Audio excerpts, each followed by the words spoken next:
Okay, so I'm not too sure how to start this video, but what I'm going to say is that probably when I was in high school, people would describe me as being somebody that really liked technology and also somebody that really didn't like Apple. This makes it a little bit awkward because I just bought a new MacBook Pro, but this video is not about why I like Apple or not. This video is going to be talking about why being a fanboy or a fangirl usually leads to poor purchase decisions in the end. It's also a reflection I have been having in my head right now for switching to new cameras. I'm probably going to be switching from Canon to Sony, even though I wasn't the biggest fan of Sony. So the whole point of this video is to help you make better purchase decisions and not solely base your decision on being a fanboy or a fangirl for a certain tech company. For those of you who are new to the channel, I'm Bellemare-Alford, a young photographer and filmmaker on a journey to become better at this art. The main takeaway of this video is going to be that buying a tech product is actually buying a tool to solve a certain task. This is very important to remember throughout this video. I've done so many decisions in the past where I was solely basing my instincts on what I like from a company and being a fanboy for a certain company and not really looking at all the different options from all the companies and really choosing the best tool for the task I had to solve. This video is going to be full of examples. I'm going to share a few examples where I've been a fanboy in the past and made some bad decisions and how I changed my mindset to really make decisions now based on what is the best product for me to accomplish a task and not necessarily buy a product just because I like or hate a certain company in the end. So the first example I want to give is one that actually happened when I was in high school, and at that time I was a huge fan of Microsoft. I was really a big fanboy of everything they were doing, even though it wasn't very popular at the time. And this brought that when they announced the Surface RT product, you probably don't remember it because it was a terrible tablet. It really was not a good purchase decision. And when they announced it, I went away and bought it right away. I bought it because I love Microsoft, I love the idea behind the tablet, but didn't really think it was a good purchase decision in the end or not. Actually, after 2 years, I ended up selling my tablet because it just wasn't good, wasn't doing what I wanted it to do. So it was really a bad purchase decision because at the time there were iPads and there were also Android tablets that were much more popular at the time. And both of these options would have been much better choices for me to do the task I wanted to do on the tablet. The problem with the Windows tablet is that there were no apps at all to do anything, so I could probably edit some Word documents or go on the web, but that's pretty much all I could do on the tablet. And buying a $1,000 tablet to do only that was a really bad purchase decision, and the only reason I got it in the first place was because I was a Microsoft fanboy. Let's talk about something that's probably going to interest much more people on my channel, and it's why I'm thinking of switching to Sony instead of sticking with Canon for my next camera. So a lot of time I get the question of what is the best camera, and I really don't like that question because over the years I realized that the most important question to ask yourself is not what is the best camera, but what is the best cameras for your need. And that last part is very important. You need to define why your product is going to be great and why it's going to be great for you, because there's a lot of tech products out there and they all have differences between all of them, and the differences are going to determine what is good for one person and why it's not for somebody else. So when I was looking for a new camera, there's a few things I'm looking for. So first of all, I'm looking to get some 4K video. I think because most videos now on YouTube are 4K, I want to switch my workflow to that too. I also need very good autofocus. So Sony didn't used to have good autofocus, but these days it's really good, and I would even say that they're leaders in terms of video autofocus. They also want to have good low light performances. Again, Sony is really good with low light performances. And I also want a camera that can take some really good photos and also take some good videos, because I won't just be using it for videos, I'm also going to be using it for photos.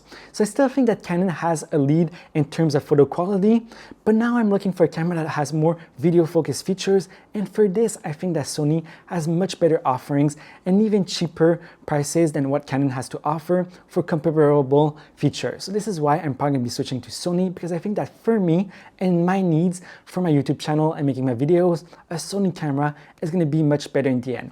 It's a hard choice to make because I invested a lot of money inside of Canon and I kind of want to stick with Canon, but in the end, for me, the best decision is actually going with Sony or another brand that's going to have better features for me, for my needs. So now let's talk about my MacBook Pro, because this is another decision that I made as being a Microsoft fanboy, and it was actually another bad decision I did in the past. So I bought the MacBook Pro about 5 years ago when I had my first internship. Everybody in my internship was using MacBook Pros, and because it was an internship, they were not giving me a computer. So they said that if I wanted to be like everybody else and have the same workflow as them, I was better to go and buy a MacBook Pro, which I did. I didn't have the biggest budget at the time, so I bought the cheapest version of the MacBook Pro that they had in store, which was was honestly still pretty expensive for a computer, but in my head it wasn't a big problem because at home I had a Windows laptop that was pretty good, and I didn't really like Apple either, so I didn't really want to invest in a good MacBook Pro. But I almost instantaneously regretted my decision because a few months later my Windows laptop screen broke, so I stopped using that one as much and started using this one as my primary laptop. And I quickly realized that buying the cheapest model in the MacBook Pro was a big problem because I only had 8 gigabits of RAM and 256 gigabit of storage on side of it. So I really quickly maxed out the computer and had all kinds of performance problems. I had it for the last 5 years and still have so many problems with it up to this day, and buying a better model would have solved a lot of them. So I still have more problems. So I have the broken keyboard, I have screen burn-ins, I also have a speaker that's not working, the power cord is broken, and also the touch bar has been pretty buggy. These other problems could have happened to any computers, but I think that if I invested on a better laptop, at least I wouldn't have had all the problems with the storage that is missing, or problems with video editing, photo editing, or whatever task that's a little bit more demanding, and where this computer simply cannot handle them anymore, and which forced me to buy a new MacBook Pro today. Now, if you're wondering why I decided to stick with a MacBook Pro after having so many problems with this one in the last few years, by the way, this is a 2016 model, it's not the one that I'm going to be receiving in about a month to a month and a half, is that it's the best computer out there, at least for making videos. If you haven't followed the whole market of laptops in the last few years, Apple came out with a new chip, so a new CPU and a new GPU last year, the M1 chip, that is way faster than all the competition, and it is very good for video editings or high-end tasks like that one. I actually decided to wait a full year because I knew that last year were the cheaper models and they would have their better, more pro models coming out this year, so I decided to wait a full year, and I'm really happy to have waited because that chip that is already much better than pretty much anything you can get from Intel right now is getting 4 times faster. So it's probably faster than what I need. I probably don't need as much speed, but I actually just want a computer that can edit videos really well, because this one right now, you might not know, but one of the videos I published a few weeks ago took 10 hours to export. So for me, that's becoming a pretty big problem. I did a fail video where I talked about why I decided to switch to Final Cut Pro, which is a program that Apple makes for editing video instead of using Premiere Pro like I did in the past. So I'm gonna link that video if you're interested to learn why, but this has been a huge time saver for me.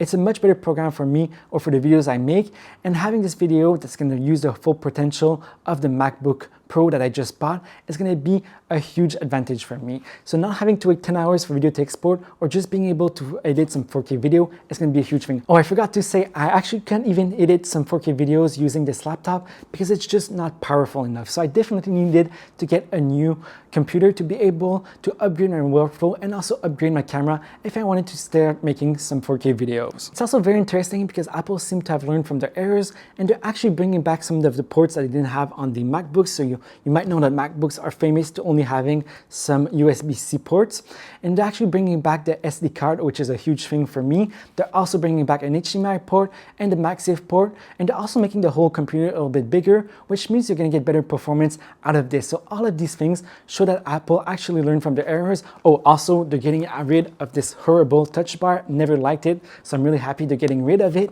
But you see that Apple actually learned and listened to the clients and what the pros actually want when making photos, videos, or these types of workflow. So I'm really looking forward to get that laptop. Is it the best laptop that everybody should be getting out there? No, it's a crazy expensive laptop, and for most people it makes no sense. For me, it does make sense because I do enough money on YouTube right now to be able to afford it and pay it back in full in the next 2 years. So that's not a huge problem for me of buying that laptop. But if you're just starting out and making videos or things like that, don't go out and buy a $4,000 laptop. It's not going to be the right choice for you. But if you have the budget and you know that's what you want to be doing, and you know you're going to be using 4K videos or 8K videos, then in this case, this is a very good laptop for you or for these types of workflows. Does this mean that I'm going to be switching all my devices to Apple and becoming a fanboy? No, not at all, because for most of their products, they're not a right fit for me. I still use for my job a Windows laptop and really enjoy Windows, especially Windows 11. And for Android, I'm definitely going to prefer Android over iOS. I did try using iPhones a few times, but just never really liked it. I like being able to personalize my phone and get it to work in a certain way. So I like having all my icons at the bottom, having widgets on the home screen, being able to have a work profile, which is very useful right now on my phone when I'm working full time, and all kinds of things like that that just make for me a better choice of having an Android phone. I also really like the cameras on the Google Pixel 4a and also like the astrophotography mode. So these are all things that make a Google Pixel device or other devices from Android probably better choices for me than buying an iPhone. If the iPhone changes and it fixes all of these problems, I might want to change later on, but for now, it's not a device that interests me. Same thing for work devices. Using Windows is great for me. I have no problem with it at all. And if Intel, Qualcomm, or these companies can come out with a better chip, I'm definitely going to be looking into switching back to Windows for editing my videos, but for now, it just doesn't make total sense for me. Another thing I really don't like with Apple, and it doesn't change that I'm buying some of their products, is actually their ecosystem lock-in. And I know that the reason why using Final Cut Pro is actually one of their plans is getting people to use it, like that program, then buying MacBook Pros or other of their Pro computers to be editing your videos. But for me, this actually still makes sense because I really need a program that allows me to make videos quickly and in an efficient way, and this is the best program for me. Do I like the fact that they're trying to lock me inside of a ecosystem? No, not at all, but I work hard to keep all of my other apps as much as possible cross-platform so I can really easily switch from one platform to the other. And if I decided one day to go back to Windows, it wouldn't be a huge deal for me because most of the other apps I'm using, except for video editing, are actually apps that are also going to work on Windows. So that's not a big problem for me having that in the end. And also working with a Windows laptop in the day and also Mac more at night or during the weekends actually keeps me in the two ecosystems, so it's not a problem at all for me of switching between one or the other. So I think that the main takeaway of this video is simply not being a fanboy or a fangirl when you're going out to buy a new tech products. It's totally fine to have companies that you prefer and other companies that you don't like that much, but when you're buying a product, you should really look at the full diversity of products that are offered and try and find the best match for you. It's also a whole other story if you decide not to buy products from a certain company because there's ethical dilemmas or there's really something serious inside of a company that you don't like. So for example, when I receive an Amazon package, I always feel kind of guilty because I don't really like how they treat their workers or things like that. But that's a whole other story that is very different. It's not the same thing as not buying a product from a company simply because you're a fanboy or a fangirl of another tech company and you think that you should always just buy the products from that company. This is only going to make you do bad purchase decisions. So please, please, please, next time when you buy a tech product, take the time of doing your research and trying to find the best product out there for you. If you enjoyed this video, please let me know by hitting the like button below and also consider subscribing for more content on photography and filmmaking. See you in the next one.